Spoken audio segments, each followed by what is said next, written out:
This is The Silent Roommate, a true crime-inspired story. It's me.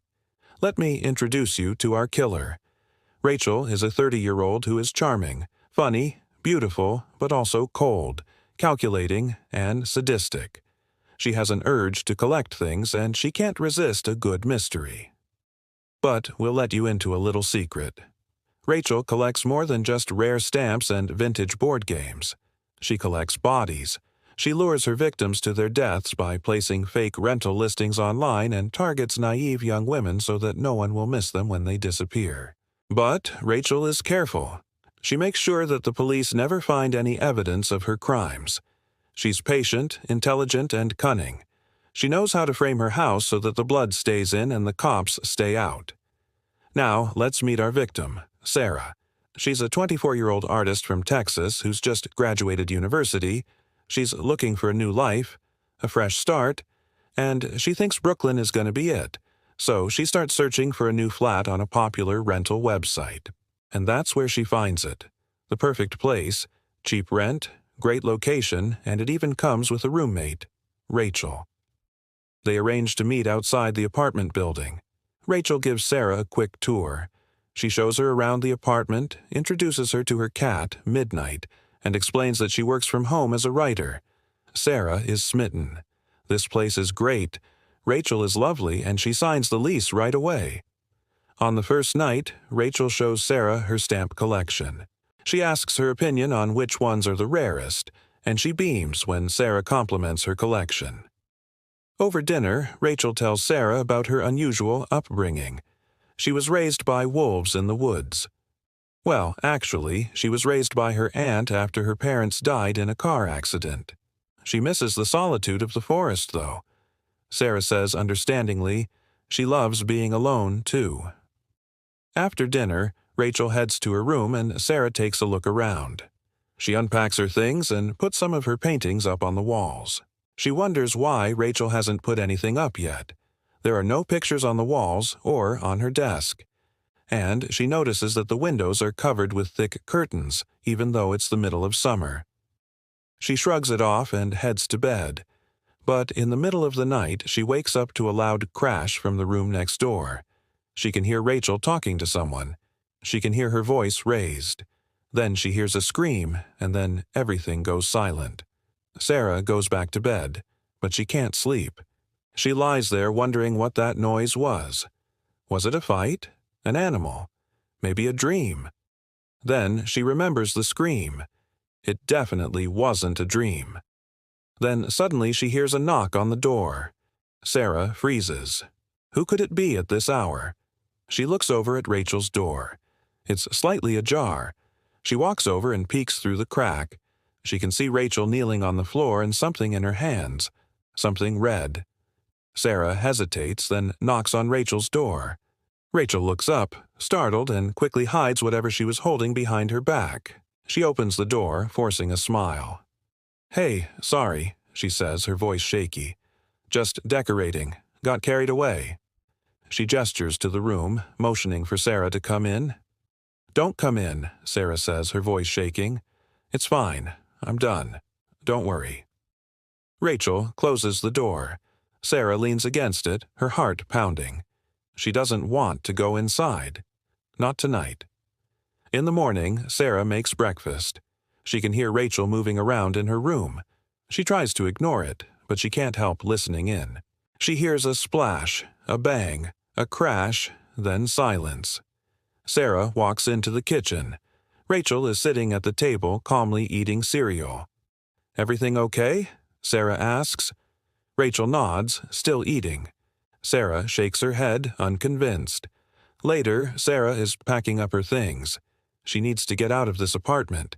She can't stay here another minute. "Where are you going?" Rachel asks. "Back to Texas," Sarah says. "I'm leaving today." Rachel smiles. "Oh, so soon. You haven't even seen my stamp collection." Sarah manages a weak smile and heads to the door. And that's the end of part 1. Now it's time for you to make the decisions. Comment below. What do you think happened to Sarah? Why do you think Rachel invited her in? And what do you think that red thing was that Sarah saw? Well, we hope you had fun playing detective in part 1, but now it's time to reveal what really happened to Sarah. Rachel invited Sarah into her room because she had a secret to hide. Earlier that night, she had been on a date with a man named Mark. He had called her over to his apartment after meeting him on a dating app. But when Mark had reached out to touch her, she had pulled away, disgusted. He had become angry and slapped her. Then she had taken the candlestick from the mantelpiece and hit him over the head. Mark had fallen to the floor and never moved, and now she needed to dispose of the body. She thought about dismembering him, but she knew it would take too long and leave too much of a mess. She needed a solution that was quick and easy, but it was hard to come up with an idea. That's when she remembered the acid in the bathroom. She had bought it to clean the bathtub, but she had used it to etch stamps into her collection.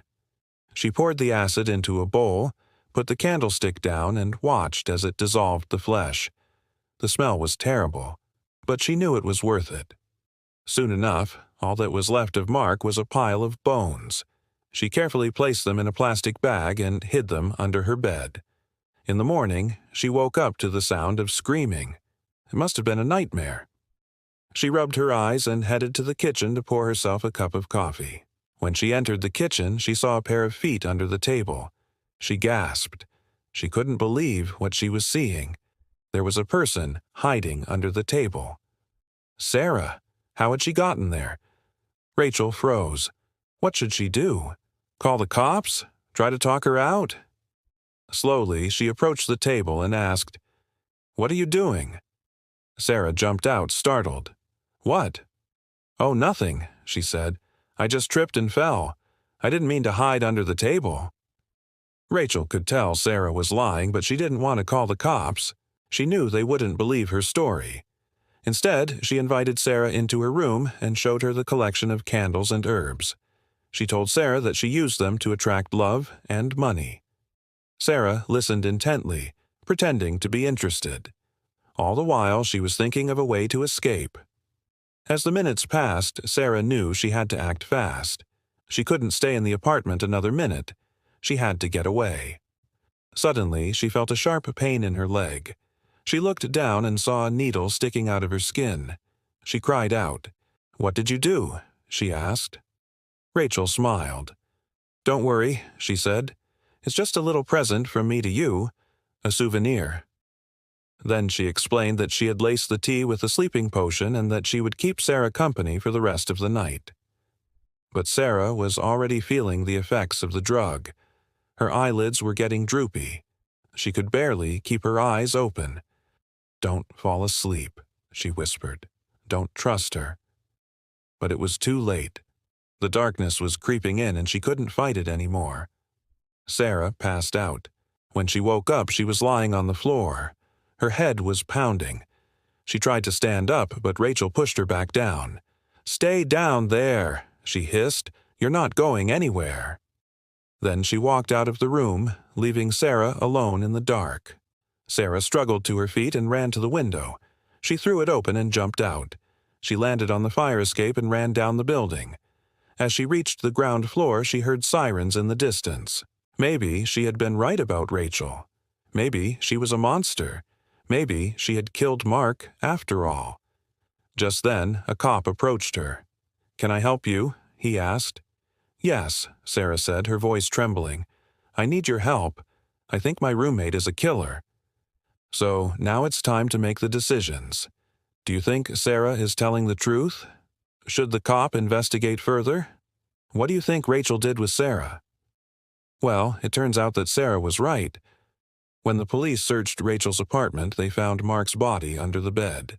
And as for Sarah, well, she had escaped with her life, but she never forgot what she had seen that night. She spent the rest of her life haunted by the memory of Rachel and the other victims who never got to tell their stories.